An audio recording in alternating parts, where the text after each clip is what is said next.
My name's Ashley Steinke. We're sitting here at my farm in Cornell, Wisconsin. Our business that we run off this farm is called Sedgwood Farms, grass-fed, grass-finished, direct marketing beef business, and just do a lot of habitat work for wildlife utilizing our farming practices. We have 3 young boys, and we hope that they can continue on this farm when our turn is over, and then it's their turn to take it on. And we just believe by creating a healthy ecosystem on this farm that we can raise beef for the long term, and we can also have great hunting. When I got out of college, I took a job as a county conservationist, and when I started working there, I got pretty involved in helping landowners sign up for Farm Bill conservation programs. So being in that every day and learning about it then, and then also us buying some land and working with our local USDA service center, Natural Resources Conservation Service, we were able to learn a lot about how those programs could benefit our farm and benefit our business moving forward. Every decision we make on our farm, we utilize what we call a triple bottom line.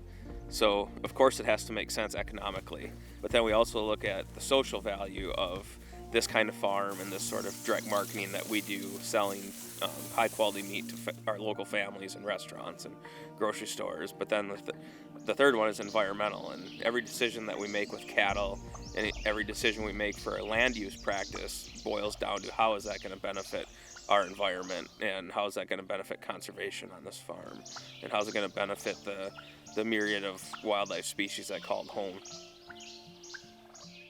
So in January 2024 will be the 10-year anniversary of purchasing this farm.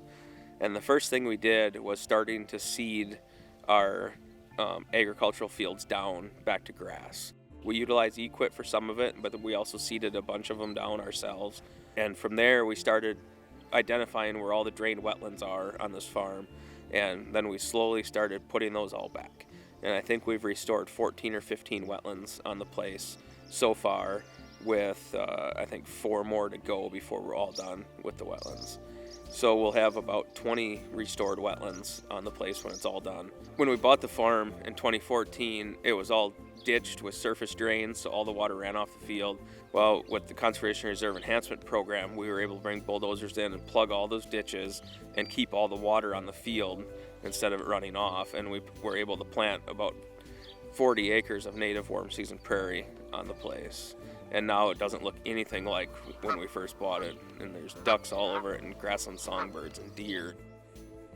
The Conservation Stewardship Program, better known as CSP, is the program that we use to replace all of our barbed wire fence throughout the entire farm to wildlife-friendly fencing. We've done some other things like leaving standing grain through CSP in the winter for deer and turkeys and other wildlife, and that's been really nice for them. We planted hundreds of trees as part of our CSP contract. CSP is a great program. Cattle grazing are an important part to keeping our grassland ecosystem health in check. And we've been able to utilize cattle to keep our grasslands healthy enough to support a wide range of grassland nesting species, and that includes turkeys. In the springtime, we start out hunting turkeys on this place. Starts about mid-April. The more high-quality wildlife habitat we have, the more wildlife and game there is for hunters to pursue.